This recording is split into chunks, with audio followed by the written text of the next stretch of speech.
Buon pomeriggio amici telespettatori, torna il filo diretto di Calcio Napoli 24 TV, il nostro format che vi vede protagonisti. Chiamate allo 081 353 4588 per intervenire in diretta nella nostra trasmissione. La domanda di oggi è ovviamente inerente agli infortuni, con Osimhen e Politano out, dovrebbero rientrare per la gara contro la Cremonese. Vi chiediamo a questo punto di ridisegnare l'attacco del Napoli, viste le assenze di questi due calciatori importanti, importantissimi per Spalletti.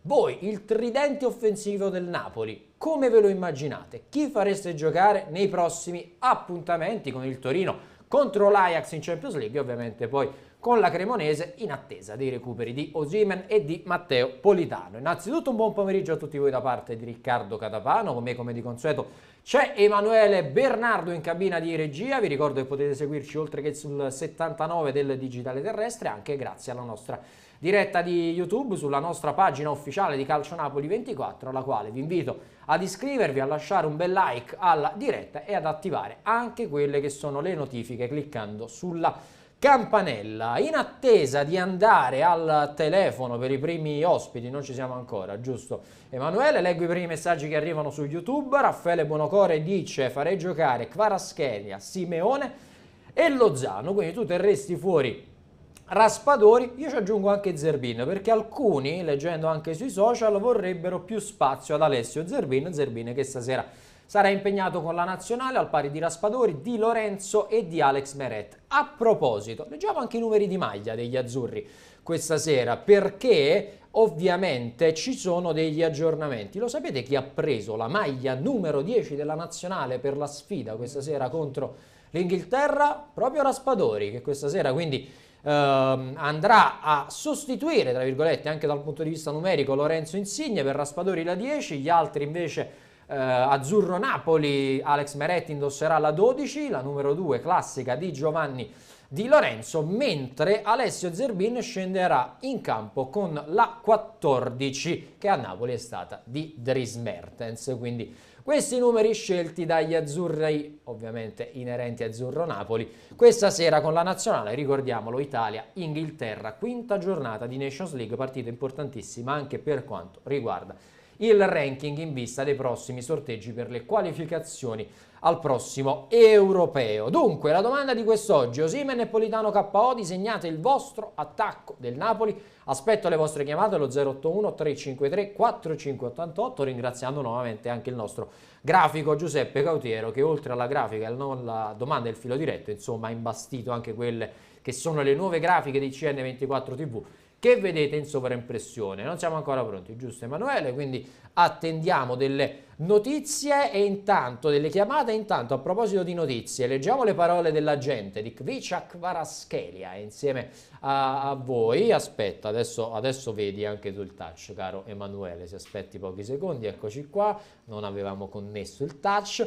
Ha parlato l'agente italiano di Kvaratskhelia, che ha detto che lui è sempre più affascinato da Napoli. Ecco i primi mesi in città su Scudetto, famiglia e Maradona. Una bella intervista realizzata a Gennaro Di Nardo, agente italiano di Kvaratskhelia, microfoni di Kiss Kiss Napoli. Ha parlato un po' di tutto, dello Scudetto, di come in Georgia in questo momento si tifi praticamente solo Napoli, si segue a Kvaratskhelia, di come Kvaratskhelia si sta abituando alla città di Napoli. Tra un poco ci torniamo a questa bella intervista, ma prima però andiamo al telefono. Pronto, con chi parlo? Ciao Riccardo, buongiorno. Buongiorno, come andiamo, caro Antonio? Benissimo. Siamo seduti all'impiedi e seduti. All'impiedi e seduti, sempre, ne facciamo anche un po' di attività fisica così, vedi? Facciamo attività, capito? Esatto, Antonio. Senti un po', quindi questa notizia non proprio ottimale degli infortuni di Osimhen e di Politano, che dovrebbero rientrare, ci auguriamo, non prima, o meglio, ci auguriamo, purtroppo non prima della Cremonese. E lì davanti c'è qualche dubbio. Tu chi schiereresti per le prossime partite con Torino ed Ajax? Allora, per me è facile. Kvaratskhelia intoccabile. E su questo ci siamo. Poi Raspadori può giocare sia sulla destra che in mezzo, alternandosi con Simeone e con Lozano. Ok, quindi tu lo metteresti sia a destra che da centravanti, un po' un jolly lo facciamo diventare Raspadori. Ma invece, allora Raspadori è un numero 10. Sì? Cioè, Capisci che voglio dire? Un fantasista. Pronto? Antonio, mi senti? Un numero 10, un fantasista, per così dire, come si diceva qualche annetto fa. Esatto, esatto. E come infatti io tempo fa dissi, quando se ne andò Insigne, l'unico che può sostituire Insigne è Raspadori. Cioè, perché, non so se te l'ho detto pure a te l'altra volta, Credo di sì. Kvaratskhelia non è che ha sostituito Insigne, capito? Ha sostituito Insigne su quella fascia, ma non è che fa il ruolo di Insigne. No, è tutto un altro giocatore. Esatto, allora quindi per me Raspadori è il nuovo numero 10 italiano. Ok, e infatti stasera indossa proprio la numero 10, lo sai Antonio, in nazionale. Ma io non avevo dubbi, Riccardo, qua cioè, è facile per tutti quanti a parlare tanto per parlare, hai capito? Poi Assolutamente si va a sì. vedere nei particolari i giocatori. E Ma- per me l'unico, diciamo, che in questo momento è Raspadori. Ok, ma tu lo vedi più centravanti oppure magari a destra al posto di Lozano, Raspadori, nelle prossime Allora, partite? Raspadori può fare, cioè, tutti e tre i ruoli dell'attacco. Ok, Però io ti dico un concetto e ti faccio un esempio. vai. Per me un giocatore tuttofare come il Masso, per esempio, Sì? non mi piace. Ok, Cioè, perché un giocatore deve prendere il suo territorio, il suo campo e la sua personalità in alcuni ruoli specifici. Poi è chiaro che si può adattare qualche volta in un ruolo e in un altro ruolo. Però Raspadori è diverso e ti faccio un altro esempio. vai. Per esempio ti faccio Baggio e Del Piero, no? In due epoche quasi diverse. Del Piero giocava a giocare sempre sulla fascia sinistra, Sì, no? e rientrava sul destro. È bravo, però non era una ala sinistra, mi spiego. Certo, una seconda punta. Però si fece, il suo territorio era quello lì. Certo. E non è che poteva giocare centravanti, però era un giocatore più di attacco e fascia sinistra. Ok. Baggio è stato forse il più grande giocatore italiano con Rivera, Sì. era un uomo di punta, però poi se aveva giocato pure diciamo faceva il centrocampista avanzato, Certo. la mezzala, non centrocampista, non Sì. sbagliato, la mezzala avanzata, e quindi, però Baggio non ha giocato mai con numero 9. Certo. Cioè centravanti, però giocava sempre da seconda punta Sì. e qualche volta all'esigenza faceva la prima punta. Ma questi sono giocatori di altro Di alto altra livello. caratura, sì. Io ti dico che Raspadori in questo contesto diventerà un grande. Speriamo, Antonio, speriamo, ma anche io ho buone sensazioni. Poi dipende dagli allenatori al momento opportuno dove metterli, a Esattamente. seconda anche la partita. Con Esattamente. questo ti auguro un buon weekend e saluto a tutti gli amici. Ciao. Grazie Antonio, un abbraccio, alla prossima. Grazie ad Antonio da Casoria. Allora, già sono diversi messaggi su YouTube, in attesa di tornare al telefono. Saluto Raffaele Buonocore, Marek Kamsik che ci scrive: ciao Riccardo, per me giocherà Lozano al posto di Politano con Zerbin che può entrare in corso d'opera. Simeone e Raspadori si alterneranno al posto di Osimhen, Kvaratskhelia è intoccabile. Insomma, in questo momento la certezza è proprio il georgiano. Buon pomeriggio anche ad Antonio De Rosa. Albert: io metterei in attacco Kvaratskhelia, Simeone punta centrale, Raspadori al posto di Lozano, quindi Raspadori a destra, tridente Kvaratskhelia, Simeone, Raspadori per Albert. Idem per Lucio Vario. Per Bobot invece 22 che saluto: Kvaratskhelia, Simeone, Lozano. Al secondo tempo tolgo Lozano e metto Raspadori. In tanti state collocando Raspadori anche sulla destra nel tridente, un ruolo che lui ha fatto, seppur un poco, dobbiamo dire la verità, al Sassuolo. Ha giocato 3-4 partite, se non sbaglio, sulla destra, poi molte di più a sinistra e molte ancora di più da centravanti. Torniamo al telefono però, giusto Emanuele? Sì, pronto, con chi parlo? Ciao Riccardo, buon pomeriggio. Buon Sono Gennaro. pomeriggio, come andiamo Gennaro? Tutto bene, tutto bene. Dimmi anche la tua. I primi frescolini si fanno sentire. Sì, effettivamente la temperatura è un po' calata, però meglio così, si Tutti respira un insieme, po'. perché poi si passa dai 33, 34 ai 22, quindi calare 10 gradi tutti insieme si Esatto. risentono. Comunque veniamo all'argomento. Veniamo a noi. A noi, quindi diciamo che se mancano questi due qua, purtroppo io non bisogna vedere anche Lozano come torna, Sì. quando torna e come torna. Tanto in nazionale Lozano, quindi sarà anche uno degli ultimi a tornare per Napoli-Torino. Siccome Napoli-Torino si giocherà di sabato, quindi lui arriverà sicuramente, Giusta penso, osservazione. massimo Giusto quello il che tempo di dici. fare la rifinitura, e quindi magari io lo terrei in panchina, magari poi dopo, per vedere come si mettono le cose. Giustamente gli attaccanti sono questi qua. Sì, adesso sì. Come diceva Antonio prima, è giusto che loro, Raspadori, i nazionali italiani, giocano lunedì, martedì già stanno a casa. Esatto. E quindi si dovrebbe partire con Raspadori, magari inserendolo sulla fascia, perché poi qua la schiera a sinistra, Simeone a centro, quindi il posto di Raspadori dovrebbe essere quello là. Sì. Sulla fascia magari lui poi si accentra, perché lui è un tutto, va in tutta la parte, fa tutta la fase, diciamo, dell'attacco, si sposta sulle fasce, va al centro, è un 10 praticamente, e speriamo bene, perché l'assenza di Politano, come è stata in forma, veramente non ci voleva, sì. E pensavo che Ma deve cambiare di nuovo il rigorista Spalletti, tra l'altro. e pensavo che poi Osimhen ce l'avrebbe fatta, perché poi martedì ci sarà la partita di Coppa, Sì. quindi vedremo anche lì se riusciranno a recuperare, o addirittura con la Cremonese. È più probabile con la Cremonese, Gennaro, perché il Napoli, da quello che ci risulta, non li rischia se non sono al 100%. Sì. Giustamente poi. Diciamo che non ci vuole, perché adesso bisogna vedere, perché Osimhen quando entra poi il tempo di carburare ce ne vuole.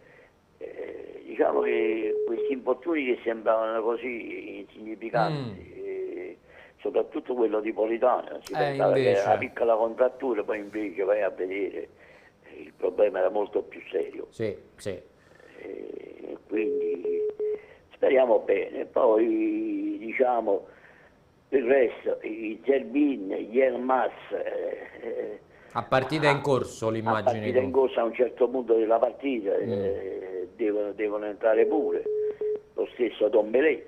Sì. Quindi però ha recuperato Demme, almeno una buona notizia. Questo stavo dicendo, arrivavo a questo, almeno qualcuno che è recuperato dopo un po' di tempo, ed è importante, perché può fare rifiatare Lobotka, perché lui è il sostituto di Lobotka. Sì. Quindi diciamo che dovremmo cominciare, l'importante è non perdere occasioni, non perdere punti con Torino, perché queste le squadre di Juric noi le conosciamo bene. Come no, ci fanno faticare sempre. Qua già ho sentito dire che lui ha una sorpresa, e Pasqua non è venuto ancora, le sorprese si fanno a Pasqua. C'è tempo. E quindi speriamo bene. Voglio salutarti augurandoti buon fine settimana, e ci risentiremo penso alla prossima settimana. Lunedì ci risentiamo. Già purtroppo sto weekend senza partite, senza Napoli, sarà un po' triste. Stasera vedremo la nazionale, con i nostri ragazzi. Esattamente. Va bene, ti risaluto di nuovo, ciao Riccardo, Gennaro, un abbraccio. Saluto a tutti. Ciao. Grazie a Gennaro da Acerra, insomma, siete tutti quanti abbastanza concorde per quanto riguarda le assenze di Osimhen e Politano, chi far giocare. Certo c'è questa idea di Raspadori sulla destra, chissà se Spalletti la potrà contemplare oppure andrà con Lozano, però Gennaro effettivamente ci faceva notare una cosa importante, che il Napoli col Torino gioca sabato e Lozano sarà uno degli ultimi a tornare dal Sud America, dall'impegno col Messico, e quindi potrebbe non essere effettivamente al 100%, visto anche il dispendio fisico di questi viaggi intercontinentali, e chissà che Spalletti non possa effettivamente pensare ad un Raspadori sulla destra oppure inventarsi qualche altra cosa. In quel ruolo abbiamo visto qualche volta anche Elmas, quindi occhio a quelle che possono essere le scelte di Spalletti per 2 gare, quelle con Torino e con Ajax, che sono effettivamente molto molto importanti per dare continuità di risultati. Ovviamente quel Torino viene al Maradona e il Napoli ha l'obiettivo di vincere, poi si andrà ad Amsterdam con l'Ajax, in caso di risultato positivo la strada per la qualificazione potrebbe essere ancora più in discesa, quindi sono gare molto delicate che il Napoli non può e non deve assolutamente sbagliare, a prescindere dalle assenze. A proposito di assenze, secondo Raffaele Bonocore l'assenza di Politano sarà più pesante rispetto a quella di Victor Osimhen. Torniamo però al telefono. Pronto? Con chi parlo? Ciao, sono Peppe da Vicenza. Ciao Riccardo. Ah, grandissimo, come andiamo? Tutto bene, a te tutto bene? Riccardo? Bene, bene. Inizia a far freddo pure a Vicenza, qua fa freschetto. Sì, adesso sì, stamattina adesso sì. Peppe, dimmi la tua. Dimmi la tua, lì davanti con Politano e Osimhen KO. Comunque sono d'accordo con le parole che ha detto prima, sai, perché Politano stava giocando bene, per cantina l'assenza di Politano, Riccardo. Sì, è un'assenza pesante, effettivamente, era in Stava fiducia, giocando segnava. benissimo, in forma, Sì. Ma anche in fase di recupero, di non possesso, Esatto, era bravo. molto importante Politano, quindi Politano sta giocando bene, dai. sì, purtroppo, Peccato. insomma, noi lo sappiamo, non siamo mai fortunatissimi con gli infortuni, È vero, però è vero, che vuoi va, fare? Fa hai parte ragione. del gioco. Hai ragione. Chi fai giocare allora tu lì davanti? Anche tu sei per mettere Raspadori a destra al posto di Lozano oppure fiducia al messicano? Volevo fare questa formazione, però la vedo troppo non sbilanciata, lo sai, perché a partita in corso può sì. Raspadori, Sì, capito? Però c'hai poi ragione. ti sorprenderò fare giocare a Zerbini. Zerbin, lo sai che non sei l'unico, pure sui social ho letto Hai visto? fiducia a Zerbin, ma per una questione di copertura, perché Kvaratskhelia sta Bravo. ancora imparando la fase di non possesso, mettiamo così, a tornare indietro. Lozano la fa bene, non benissimo, ma comunque bene, si sta sacrificando molto. Raspadori invece lì si vede che è più attaccante, più centravanti, non ce l'ha ancora nelle corde. Mentre Zerbin non si tocca, Zerbin lo fa. non si tocca il Zerbin, capito? Quindi tu diciamo che lì a destra alterneresti uno tra Lozano e Zerbin, mentre Raspadori gli faresti fare quello che fa meglio, cioè l'attaccante. Bravo, no, poi no, a parte questo, poi capite, cioè Simeone può pure questa in forma, capito? Sì. Non lo toglierei, lo fate partire con Simeone, capito? Col Torino Simeone secondo me può far bene, soprattutto contro la fisicità dei Granata, il pressing ci può assolutamente stare. Certo, poi adesso vediamo come rientreranno i vari nazionali, tra l'altro Kvaratskhelia giocherà questa sera al pari di Raspadori, dello stesso Zerbini, che probabilmente prenderà parte alla sfida a gara in corso, quindi purtroppo sto weekend, Peppe, senza Napoli è un po' amaro. Poi sta arrivando pure il primo freddo, quindi ti lascio immaginare. Esatto, poi siamo un guaiato. Che voglia proprio che c'è. Però dai, settimana prossima si torna a parlare finalmente di calcio giocato. E poi diciamo le settimane è corto perché gioca il sabato in Napoli. Esatto, quindi già da lunedì si inizia a parlare di Napoli-Torino poi. Devo dire un'altra cosa, poi visto, a Torino già stanno facendo l'ironia perché quel giornale di Milano sempre lui, poi dicono che Napoli siamo per malosi, dai. A dire di meno la cosa a sorpresa sta preparando il Torino. A Torino già proprio a Torino hanno fatto ironia, ha detto che stanno tremando a Napoli, sta cosa che ha scritto quel giornale. Addirittura tremando non credo, forse per il primo freddo mostriamo qualche brivido di freddo. freddo. Però hanno fatto l'ironia a Torino, capito? Sì. Sta dicendo che già non sta dormendo Spalletti, sta pensando a Caramo, come si chiama, non so neanche come si chiama, perché può mettere, no, Ndombele, non ho capito, a chi sta pensando? No, quello là di Torino, un generale di Milano, no, hanno scritto che il Torino sta preparando una grande mossa per bloccare Spalletti. Ah, sì, rimettere l'uomo fisso sulla bocca. A Torino, a Torino stanno facendo l'ironia, sta dicendo che sta tremando Spalletti, non sta dormendo, capito? No, Spalletti sta dormendo serenamente, anzi, sta tranquillissimo. Hanno fatto l'ironia a Torino stesso. Vabbè, facciamoli ironizzare, poi sarà il campo che parla, perché ricordati, ride bene chi ride ultimo, caro Peppe. No, perché hai capito, quello l'hanno preso in giro, capito? Se sta a Torino, capito? Questo voglio dire, capito? Sì, vabbè, ma a noi figura di quello che scrivono, poi a noi deve parlare il campo. deve poi dicevano che parlare. siamo sempre così, col giornale ce l'ha proprio con Napoli, capisci? Cioè, ogni cosa che solo lui ha detto che era rigore, ti ricordi con lo Spezia, solo quel giornale ha detto che era rigore, il giornale ha detto che non c'era rigore, pure Mareoli, no? Che non è tifoso del Napoli, noi lo sappiamo bene, pure Mareoli ha detto che non c'era rigore, solo quel giornale ha detto che era rigore. Vabbè, sono un po' di parte, mettiamola così. Molto di parte. Va bene. Peppe, ti abbraccio forte. Pure a te, sempre un braccio forte a tutti quanti. Ciao, sempre. Ciao a Peppe, grazie a Peppe da Vicenza. E se noi ci lamentiamo del freschetto che stiamo sentendo qui, è un po' di freschetto, alla fine non è che sia tutto sto freddo e sia arrivato l'inverno, a Vicenza immagino che invece qualche grado in meno ci sia. Allora, chat di YouTube, carissimi ragazzi, buonasera anche ad Alessio Ricciardi. Leggiamo un poco. London con l'apostrofo. Io non capisco tutto questo accanimento contro Lozano. Abbiamo due ali destre che ci invita tutta Italia, che si alternano e la gente lo vuole far passare per un giocatore da Serie B. No, accanimento no, London. Certo anche Lozano, devo dire la verità, io ho sempre sostenuto Lozano quando è arrivato. Mi aspettavo qualcosina in più dal messicano, soprattutto dopo quella parentesi con Gattuso, dove veramente era il giocatore più in forma del Napoli. Ultimamente, cioè, tra qualche infortunio di troppo, prestazioni buone ma non buone. La prima giornata col Verona per me è stato forse addirittura il migliore in campo, Lozano, devo dirti la verità, mi è piaciuto moltissimo con l'Hellas.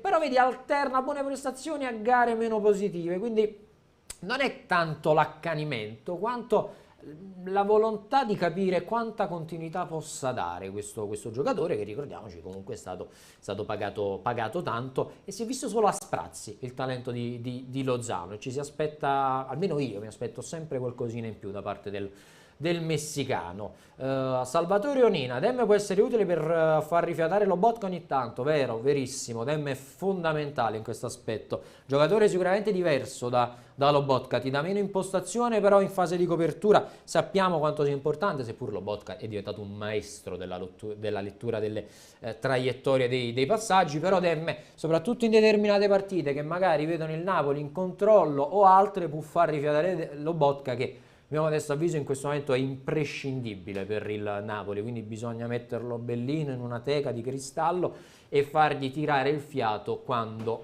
possibile. Salvatore Onina, io contro il Torino vorrei vedere Raspadori titolare al posto di Politano. Sì, può essere una soluzione, però quello che dicevamo prima, sai, in termine di corsa e anche di ripiegamento, il Torino è una squadra che corre, che è molto fisica e che sugli esterni poi soprattutto tende ad andare anche in fase di possesso. Raspadori non credo sia abituatissimo a fare questo lavoro, anche Kvaratskhelia dall'altra parte, quindi Lozano invece lo fa un po' meglio rispetto a Raspadori la fase non possesso, anche Zerbin, nonostante stia affacciando adesso al calcio dei grandi, quindi può essere un'idea. Raspadori a destra in questo momento, non credo che Spalletti però contro una squadra come il Torino voglia ipotizzare o provare questo assetto, però mai dire mai, magari la vuole giocare tutta all'attacco.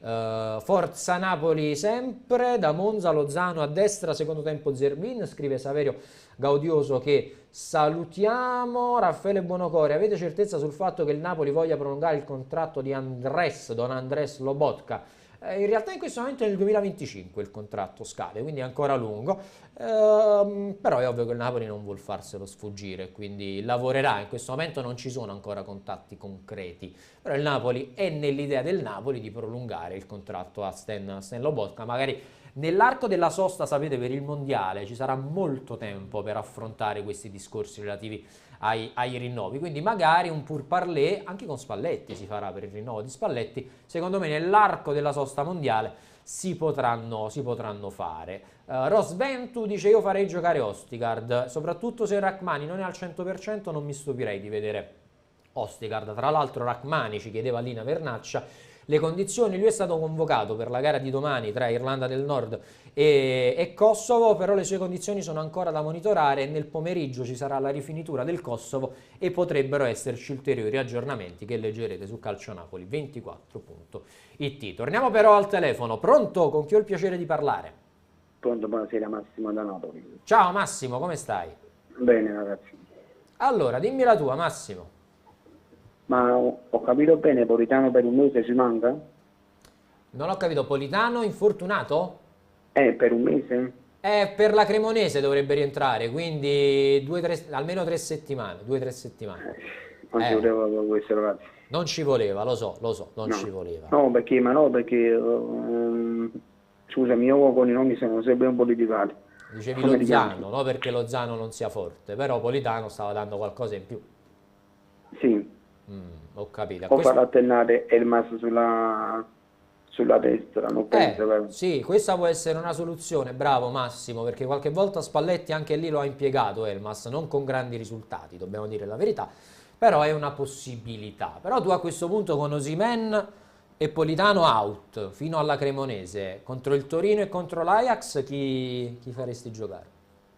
Ragazzi, non è facile perché abbiamo Torino, Ajax. Sì, e poi la Cremonese. Partita di campionato e poi l'Ajax a Napoli di nuovo. Sì. Aspetta, scusa, qual è quello là? Napoli, Ajax, mi sfugge... No, abbiamo Torino in casa, l'Ajax fuori casa ad Amsterdam, poi abbiamo la Cremonese a Cremona e poi nuovamente l'Ajax al Maradona. A Napoli. Sì. Alle 18:45, quella là. Sì. E quindi io resto sulle prime due però, Torino in casa e Ajax fuori. Tu chi fai giocare in attesa dei recuperi di Osimhen e Politano? E te l'ho detto, io per il momento metterei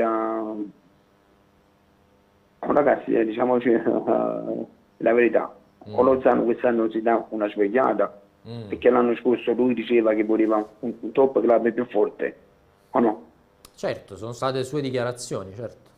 Però tutta questa esplosione del Lozano non l'ha dimostrato. Adesso dici tu deve dimostrare, perché con Politano fuori è il momento che Lozano dimostri qualcosina in più. Ci può stare come ragionamento, ci può stare. Perché possiamo sempre là, ragazzi, ma qua nessuno dice che vengo a Napoli a dire Lozano. Certo. O no? Assolutamente, vero. Va bene. Io comunque metterei Massa a posto di Politano per il momento. Quindi faresti partire Elmas a destra col Torino e poi magari a partita in corso uno tra Lozano e Zerbino. Pure secondo me un'altra cosa, secondo me Spalletti per Lozano non lo sta mettendo fuori. No, non sono d'accordo su questo, Massimo. Lozano molto spesso purtroppo è stato infortunato, ha avuto sempre dei problemini fisici, quindi Spalletti non ci ha mai potuto lavorare costantemente, però Spalletti ha grande fiducia in Lozano, così come ce l'ha in Politano e in tutti i suoi esterni d'attacco, quindi questo sì. Spalletti non fa fuori nessuno, lo ha dimostrato e lo ha detto più volte, quindi sgomberiamo il campo da voci o presunti tali. Spalletti si fida di tutta la sua rosa. Va bene Massimo? Va bene, alla prossima. Ti abbraccio, grazie mille per essere stato con noi. Grazie anche a Massimo. Antonio De Rosa ci chiede: avete parlato di Solbakken a mezzogiorno, Riccardo? Come no, se abbiamo parlato di Solbakken? Trovi anche la notizia, Manu, se andiamo al touch, vedi, la trovi qua, in secondo piano, sulla nostra versione desktop. Solbakken Napoli a gennaio, ecco cosa trapela da fonti vicine al calciatore. Vi faccio io un sunto su che cosa trapela da fonti vicine al calciatore. In questo momento non c'è accordo né con il Napoli né con la Roma, quindi Solbakken è ancora in un limbo, diciamo così. E tra un mesetto circa, perché ricordiamo che il contratto di Solbakken scade a dicembre, tra un mesetto circa Solbakken e il suo agente si riaggiorneranno con Napoli e Roma e chi farà di fatto l'offerta migliore si aggiudicherà poi Solbakken. Quindi ancora un testa a testa tra Napoli e Roma per l'esterno norvegese. Torniamo al telefono però, giusto Emanuele? Sì, pronto, con chi parlo? Ciao, fenomeno. Che fenomeno è fenomeno. Antonio. Sei bravo, tu sei bravo. I fenomeni su altri. Anto, come stai? Come stai guarendo? Perché mi hai detto che hai avuto un incidente. Sto sull'aereo e mo guarisco, qua ci vuole parecchio. Che volevo dire? Io dico Lozano a destra. Sì? Kvaratskhelia a sinistra. Raspadori al posto di Zielinski, perché lo facciamo riposare per l'Ajax. Tu cambi modulo quindi 4-2-3-1 Simeone. Ci può perché stare. Raspadori non può entrare a 10 minuti dalla fine, non è ancora Altafini poteva entrare, ma Raspadori c'ha 22 anni, c'è tempo per fare come Altafini. Anzi, me lo auguro per lui che possa ripercorrere la carriera del grande José. Senti, ieri ho visto una trasmissione, dice che questo personaggio vuole bene il Napoli. Chi è il personaggio? È uno che parla, che invita pure ex calciatori del Napoli, però parla solo lui. Prima parlava male del presidente, adesso parla male di Spalletti, dice che Raspadori non deve giocare. Non so di chi stai parlando, però Antonio. Però lui, se sta zitto, è meglio, perché ogni volta che apre la bocca ci vorrebbe una bella fravaga di cemento. Ma tu fai una cosa, Antonio, se non ti piace... Non devi sapere tu chi è che parla per televisione, lo deve sapere lui, perché lui, a posto di parlare, è meglio che fa un po' di dire, perché sta diventando un porco, è un porco e un buffone. Ma tu fai una cosa, Antonio, se ti piace, tu basta che segui noi. Ecco, ha staccato proprio. Non riesco mai a finire un discorso con Antonio, perché dice la sua, va dritto come un treno e poi attacca. Non posso mai fare un botta e risposta, che non ho capito di chi parlassi, però Antonio, se non ti piacciono le altre trasmissioni, ti piacciono le nostre, tu segui solo noi, segui chi ti piace, non andare a vedere chi non ti piace e chi non ti convince. Quindi, detto ciò, un po' di chat di YouTube, dai, leggiamo qualche messaggino. Di Solbakken abbiamo parlato, con Politano che non sarà a disposizione fino a ottobre, chi calcerà i rigori che avrà il Napoli quando lui non sarà a disposizione? Bella domanda, Salvatore. Ho di nuovo Zielinski. Oppure credo che possa essere arrivato anche il momento di Kvicia, Kvaratskhelia. C'è anche Lozano, che il nostro Bruno Galvan fece una graduatoria in questo momento per percentuale rigori segnati e realizzati, oltre a Lobotka che ha 2 su 2, però è ovviamente poco, e Lozano è all'85%, tipo ne ha segnati 7 su 8, quindi Lozano potrebbe anche essere lui il rigorista, anche se credo che a questo punto possa tornare Zielinski sul dischetto, oppure vedere Kvaratskhelia finalmente dagli 11 metri. Detto ciò, Rosventu nel primo tempo farei giocare Raspadori e Zerbin con Osimhen e Kvara, nel secondo tempo Simeone. Osimhen però in questo momento è indisponibile. Raffaele Bonocoro, Lozano quello che ha fatto a fine partita a Milano lo deve fare pure in campo, perché se sta giocando male è giusto che sia fuori e il posto se lo deve guadagnare, non perché è stato pagato di più, vero? Il posto va sempre guadagnato e deve giocare chi ha più voglia, chi sta più in forma, quindi sono assolutamente d'accordo con te, Raffaele. Il fatto che adesso non ci sia Politano e che Lozano avrà ovviamente delle possibilità in queste due partite, deve dimostrare sul campo quanto vale, soprattutto con un po' di continuità. Torniamo al telefono, Manu? Sì, torniamo al telefono. Pronto? Con chi parlo? Sì, pronto? Pronto, ciao, come ti chiami? Ciao, sono Mimmo. Ciao Mimmo, come stai? Bene, ti trovo bene, Riccardo. Grazie. Senti, due cose. La prima inerente a quello che voi dite oggi rispetto al fatto, è chiaro che si spera di recuperare Lozano, altrimenti si va su, ma si deve dirottare altro. Assolutamente non è che tu puoi giudicare Zerbin perché è devastante dal punto di vista fisico. Ma noi in questo momento non potremmo giudicare proprio niente, che sono passate 7 giornate, Mimmo, quindi siamo ancora agli albori di questa stagione. Io sto parlando di Torino in casa, perdonami. Non è che sulla fascia sinistra magari è chiaro che lì gioca Raspadori e si fa la staffetta, oppure addirittura insieme all'altro che è arrivato, Simeone, che è arrivato da poco, ma che comunque si integra benissimo con Raspadori. Poi quello che vorrei chiarire oggi è una cosa molto sulla nazionale, se posso dire una cosa. Come no, Mimmo, siamo a tua disposizione. Noi la venuta, grazie a Dio, la venuta di Benitez a Napoli e poi successivamente Sarri avevano portato una ventata di calcio europeo. Praticamente che cosa vuol dire calcio europeo? Io, a scindere dai gol che posso prendere, però ne devo fare uno in più. Esatto. Quella cultura che si vedono nella Premier, quasi in tutti i campionati europei, almeno da una decina d'anni. E invece noi avevamo nel 2018, prima delle qualificazioni finali con la Svezia, con gli spareggi, avevamo due pensieri, al di là di quello maledetto scudetto che purtroppo ci è stato scippato dai soliti noti, era non tanto per lo scudetto del Napoli, ma quando il cambio di cultura calcistica italiana, perciò ho nominato Benitez e Sarri, nel senso che avesse vinto il Napoli o quella cultura calcistica, ci sarebbe stato praticamente uno stravolgimento, un cambiamento. Noi abbiamo sacrificato 9 scudetti alla Juventus, abbiamo sacrificato la nazionale, perché quella cultura ha continuato con quei BBBC, Buffon, Bonucci, Barzagli e Chiellini, a imperversare e a sbatterci fuori da tutte le... Però loro non se ne erano accorti, forse qualcuno tipo me se n'era accorto, che titolare era Mazzoleni centravanti per tutte le partite, Ossato a centrocampo e Rizzoli in difesa. La Juve ha giocato con questi 3 titolari per 9 anni consecutivi. E loro forse non se ne erano accorti, però qualcuno di noi se ne era accorto. E questo che cosa ha comportato? Che in campo internazionale per 10 anni non hai vinto niente. Continueremo a non vincere nulla, tra consecutivi. State calmi.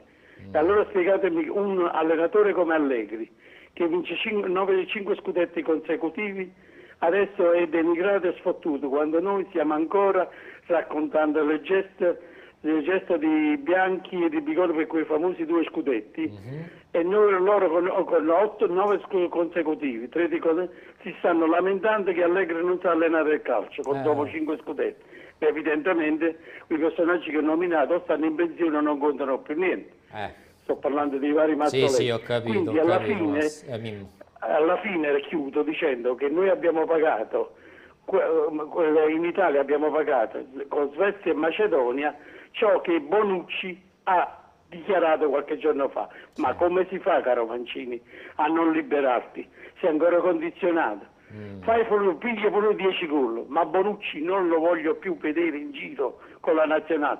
È la vergogna del calcio, e se non giocava nella Juventus è un giocatore che tecnicamente è da bassa classifica. Tecnicamente da bassa classifica.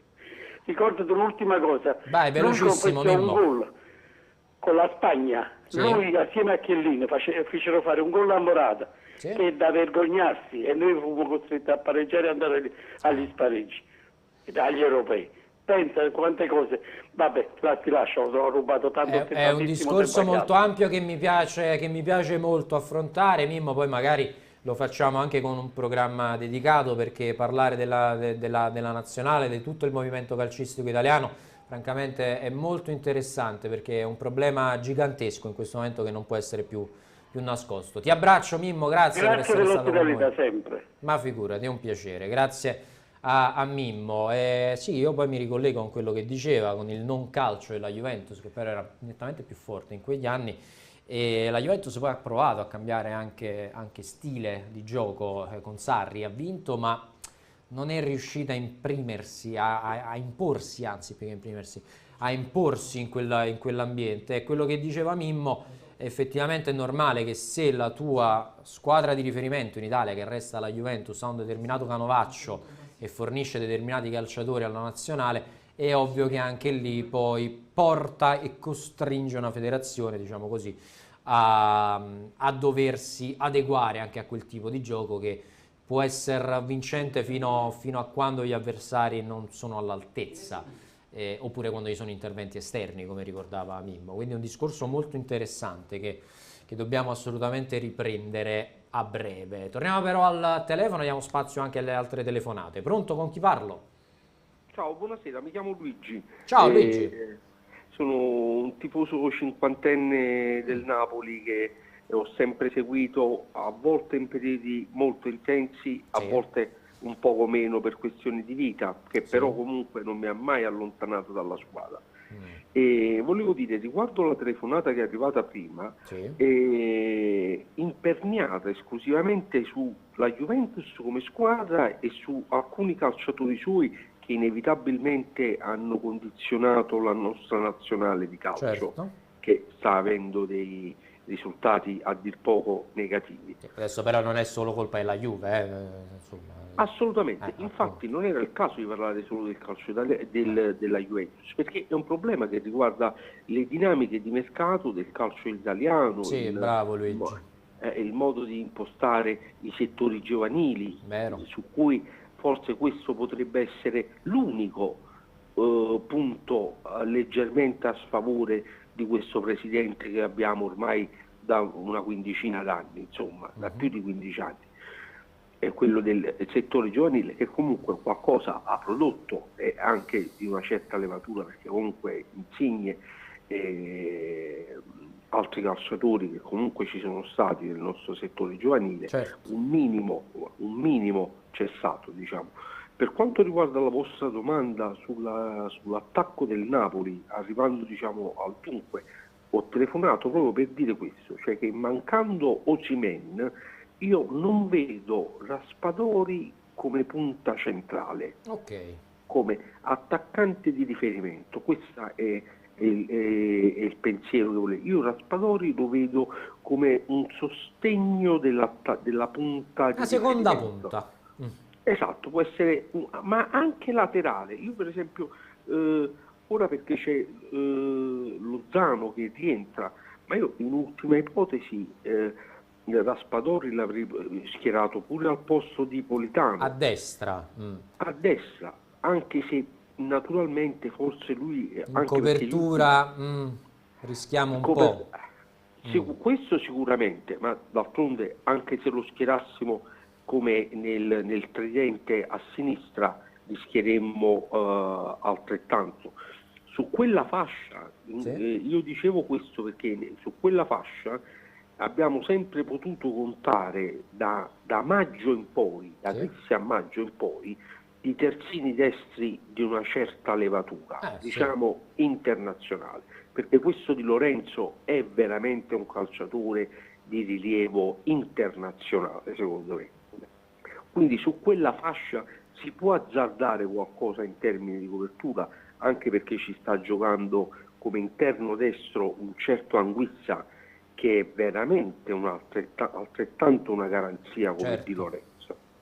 Magari dall'altro lato, essendo scoperto Zelinski, un uomo fisico come Kvaratskhelia va a dare maggiore sostanza pure tecnica ma anche fisica a quella zona del campo. Quindi io per l'attacco mio non vedo Raspadori centravanti del Napoli, cioè lo può fare in situazioni di emergenza come è stato per esempio a Milano, però reputo che in quel ruolo attualmente, perché non voglio tappare le ali a questo ragazzo bolognese che è venuto da noi, che 22 anni, poi è giovanissimo. Io sono stato contentissimo di questo acquisto del Napoli, però attualmente come centravanti io vedo molto bene Simeone. Addirittura penso che se Osimhen non sta molto sull'attenti negli allenamenti e nella preparazione fisica, rischia il posto nei confronti di Simeone. Guardi che le dico. Perché Simeone... dammi del tu però, Luigi. Grazie. No, ti dico questo perché Simeone è un calciatore che ha fatto già i suoi gol, ma in squadrette, non in una corazzata come questa. Cioè io Simeone, vederlo giocare qualche partita titolare, se Osimhen ora che si deve riprendere dall'infortunio e compagnia. Certamente, sì, sono d'accordo. Io questo Simeone è un giocatore che è del Napoli, giochiamoci con questo, puntiamoci. È un giocatore da Napoli, un giocatore assolutamente da Napoli. Certo. Un giocatore da Napoli, uno che poi per lui giocare nello stadio di Maradona è un punto di arrivo della carriera. Ma lo si vede proprio da come entra in campo, da come esulta, dalla voglia, ha un qualcosa in più, anche in termini di agonismo sportivo, che ci piace, che a noi napoletani piace molto. Certo, poi insomma, non è uno che ti farà mai un'intervista come quella di Lozano che dice miro ad andare in una grande squadra. Per lui già stare a Napoli è un punto d'arrivo. È un punto d'arrivo, quindi questo ragazzo che è venuto da noi visto che secondo me questo è l'anno buono, puntiamoci. Osimhen, per carità, il posto è suo, quello di centravanti, però deve stare bene, deve stare in condizione, deve stare serio, perché pure quest'estate un paio di baggianate che Spalletti l'ha dovuto mettere a posto, troppa foga. Allora, perché poi è ragazzo pure lui, è più vicino a Raspadori come età che a Simeone. Gli mancano ancora quei 2-3 campionati di professionismo che lì veramente De Laurentiis se lo vende a cifre blu. Certamente. Però vediamo. Secondo me questo è l'anno buono, quest'anno dobbiamo incrociamo le dita, Luigi, incrociamo le dita. Quindi io questo volevo dire. Va bene. Il mio parere è puntare su Simeone come centravanti. Poi Kvaratskhelia a sinistra non si tocca, a destra chi ci vogliamo mettere ci mettiamo, c'è dietro Di Lorenzo e Anguissa, quindi stiamo tranquilli. Perfetto. Luigi, grazie per aver chiamato. Ti abbraccio, vi seguo con piacere, mille grazie a voi. Piacere mio, un abbraccio a Luigi che ha detto la sua, insomma, sostenendo il Ciolito Simeone, ed è giusto che sia così. Allora, Raffaele Buonocore, me lo stai chiedendo con insistenza. I 5 giocatori incedibili del Napoli, partendo che secondo me incedibili di fronte al mercato attuale non c'è nessuno, però facciamo così, che servono, sui quali costruire. Allora, io ti metto Di Lorenzo, capitano, ti metto Stenlo Botka, Anghissà, Kvaratskhelia, e non sarà un calciatore ma ci metto Spalletti. Per me Spalletti va non bene, di più, bisogna costruire su Luciano Spalletti. Se dici Spalletti non vale perché è allenatore, ti dico Zielinski. Questi i giocatori che per me devono essere i punti cardine di questa squadra. Telefono allora, pronto, con chi parlo? Ciao caro Riccardo, gentilissimo, Piero sono. Ciao Piero, come stai? Abbastanza bene, tu sicuramente bene, ho seguito anche oggi nella trasmissione con Vincenzo, il tuo collega Vincenzo, e come vi ho scritto ho riscontrato davvero che al contrario di tutto il panorama sui canali vari, voi davvero, non per fare sviolinate ma è una constatazione di fatto, siete davvero quelli più competenti ed equilibrati. Ti ringrazio Piero, sei sempre molto caro. È vero, equidistanti, cioè non siete mai faziosi, come la maggior parte dei giornalisti, voglio dire, sulle testate di tutti i tipi, voglio dire, di tutte le tipologie. Per cui vi annovero ancora una volta i complimenti, perché siete sempre una conferma, e come dico sempre anche andiamo avanti per la nostra strada, insomma, coadiuvati anche da quel grande Emanuele, insomma, quindi davvero forti. È vero.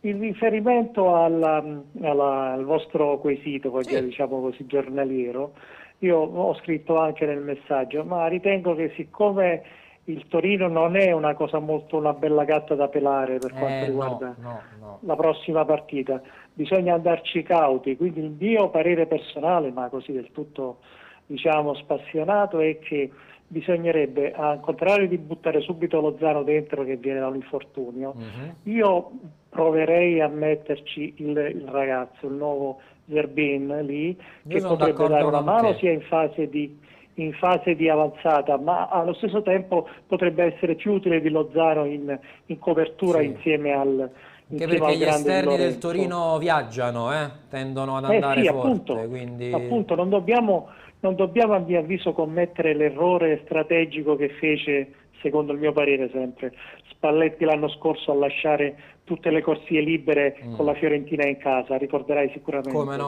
no. Quindi quello è quel tipo di calcio, è quel tipo di calcio uomo su uomo che a noi poi ci è andata spesso bene perché l'ha letta bene Spalletti, però ci ha sempre messo in grande difficoltà.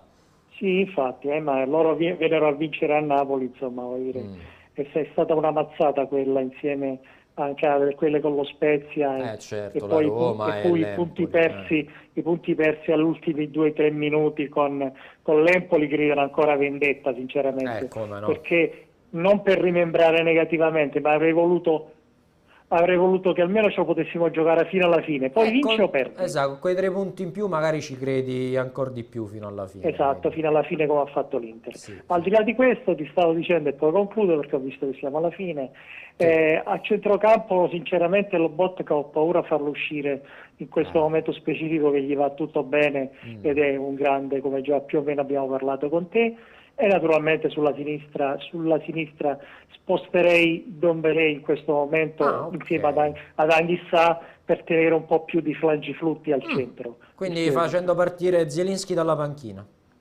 Al momento sì, col Torino sì, poi magari facendo sfogare il tutto, facendo decantare nel secondo tempo, Zielinski potrebbe anche entrare nel caso in cui sia in vantaggio, come mi auguro, per poter dare la mazzata finale. Insomma, questo mi piace come lettura, Piero, sono come sempre d'accordo con te, soprattutto su Zerbin io lo tenterei col Torino, sono d'accordo. Sono contento che sei d'accordo sulla mia valutazione, perché non dobbiamo prendere sotto gamba sulle ali dell'entusiasmo il Torino, che ha perso l'ultima partita, perché non verrà a fare da sparring partner. Ma poi è una squadra che subisce poco, devi stare molto attento lì, è veramente più delle altre quasi una partita a scacchi con la squadra di Juric, e dovrà fare la differenza ovviamente il pubblico del Maradona, perché giocando in casa e anche su una squadra magari un po' più accorta con Zerbin o Dombele o che sia, ci sarà bisogno di grande spinta da parte del pubblico, perché ci sarà da tener duro, non dico da soffrire, ma da battagliare, da scendere in campo con l'elmetto. Sto sempre facendo prima l'1-2, se quando fai l'1-2 contro di loro poi dopo è fatta, non c'è problema, assolutamente. Esattamente. Piero, t'abbraccio. Anche io a te, un buon fine settimana a tutti. Grazie siete sempre i migliori, buona serata. Alla prossima, grazie, troppo gentile, ti ringraziamo Piero, ringraziamo te, lo faccio a nome ovviamente di tutta la redazione, anche di non mi fate dire altro, di Emanuele Bernardo, quello scafesso, vedi, di Emanuele Bernardo, che noi adoriamo, perché quello noi lo teniamo così, lo prendiamo un po' in giro qualche volta, ma è fondamentale, ragazzi, non sapete neanche quanto lo sia, e quindi non smetteremo mai di ringraziarlo, così come ringrazio tutti voi. Siamo a 5 minuti, quindi penso ci sia ancora spazio per una telefonata, eventualmente per l'ultima telefonata, quindi chiamate allo 081 353 4588 per l'ultima telefonata. Io intanto, prima dei saluti, passo anche a leggere qualche altro messaggio. Aquarius scrive: la gente vorrebbe Raspadori e Simeone insieme dal primo minuto, è follia, soprattutto se non rientra Osimhen, perché Corna facendo si fa male uno dei due, restiamo senza attaccante centrale. Io più che questo, Aquarius, ne faccio un discorso di equilibrio tanto caro a Spalletti. Raspadori è un ottimo giocatore, sulla destra ha giocato poco in carriera, ma soprattutto non ti dà quella copertura e quell'equilibrio, perché se hai Kvaratskhelia, se metti anche Raspadori, se metti Simeone, tutti e tre insieme, può essere un'ipotesi, ma è un Napoli molto a trazione anteriore e lì dovresti tenere molto più bloccate le mezzali per non sbilanciarti, soprattutto contro una squadra così fisica come il Torino. Quindi non so, se dovesse non essere al 100% Lozano, io proverei la carta Zerbin sulla destra. Dobbiamo vedere come torna Lozano dal Messico. Albert, anch'io metterei Zerbin, ma non quello visto contro il Milan. E lì è entrato quasi come terzino, però Albert, diciamoci la verità. Zerbin aveva contro un treno che in questo momento per me è infermabile, il miglior terzino al mondo probabilmente, a sinistra che è Teo Hernandez, quindi io non mi fossilizzerei molto sulla partita di Zerbin contro il Milan, perché lì è andato in sofferenza, ma chi è che non va in sofferenza con Teo Hernandez al momento? Poi anche lui deve crescere, ragazzi, ha fatto 3 partite in Serie A Zerbin, e anzi a me è piaciuto anche come sia arrivato successivamente in area, si sia liberato, abbia fatto tutta la fascia e abbia tirato quel destro, poi parato bene da Maignan, però bello, potente, secco, con rabbia, come mi piace. Quindi a me è un giocatore che sta piacendo Zerbin e sono curioso di vederlo. Non so se contro il Torino, dipenderà da Lozano, però qualche chance anche dal primo minuto potrebbe averla. Francesco, buonasera a tutti i tifosi del Napoli, napoletani dalla Sicilia, che meraviglia. Che parte della Sicilia, Francesco? Diccelo. Secondo me Cannavaro farà bene con il Benevento? Me lo auguro, faccio un grande in bocca al lupo a Fabio Cannavaro, anche a Paolo Cannavaro che entra nel suo staff, più volte sono anche intervenuti ai nostri microfoni. Tra l'altro il Benevento è in trattativa con Gulam, non so se lo sapete, che è svincolato ovviamente dal Napoli. Ci faranno quelle che sono poi delle valutazioni dal punto di vista fisico per Ghoulam. Io me lo auguro, sarei felicissimo di vedere Fuzzi al Benevento, magari ancora protagonista, e mi auguro che questa trattativa possa andare in porto, così che lo stesso Ghoulam torni a calcare il verde prato da calcio, che insomma possa quantomeno rialzare un po' la testa dopo anni complicatissimi. Un in bocca al lupo a Ghoulam e anche ovviamente ai fratelli Cannavaro e tutto il Benevento, squadra che seguiamo sempre con grande affetto e piacere. Gennaro Sportiello, Ciolito Simeone sicuro, con Kvaratskhelia a sinistra e Lozano a destra, Zerbin senza la I finale deve crescere ancora e diventerà forte. Sì, ci troviamo caro Gennaro su quelle che sono le tue valutazioni. Intanto vedo se c'è qualche aggiornamento su calcionapoli24.it. Ci sono aggiornamenti anche per quanto riguarda il settore ospiti di Ajax Napoli, vendita su come acquistare i biglietti, l'intervista all'agente italiano di Kvaratskhelia, l'esclusiva targata CN24 Live su Solbakken, nelle probabili formazioni di Italia e Inghilterra. Guardiamola sta probabile formazione, vediamo un pochino dall'infografica di Sky. Io già che leggo 3-5-2 francamente mi vengono un pochino i brividi in senso negativo. Allora, Donnarumma tra i pali, quindi dovrebbe esserci Gigio e non Meret, magari potrebbe trovare spazio poi nell'ultima contro l'Ungheria.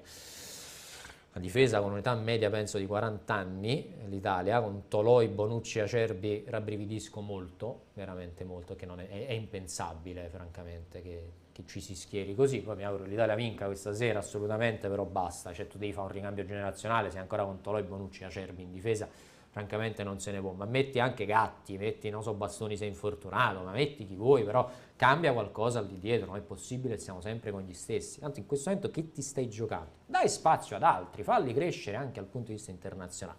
Non mi piace questa difesa, devo dire la mia. Poi magari stasera fa un partitone contro Harry Kane e gli inglesi, ma non mi piace in generale il 3-5-2. Di Lorenzo sulla destra, quindi a questo punto a centrocampo, se dovesse essere confermato il 3-5-2. Poi questo è un 3-5-2 che sa tanto di 5-3-2, quindi più che 3-5-2. Barella, Jorginho, Cristante, anche perché non c'è Verratti, sono pochi, non c'è neanche Tonali, Di Marco addirittura a sinistra, e davanti il tandem ex Sassuolo, visto anche l'indisponibilità di Immobile, Scamacca, Raspadori. Convince pochino, poco. Il problema è che voi mi direte, sì perfetto, ti convince poco, ma chi abbiamo oltre?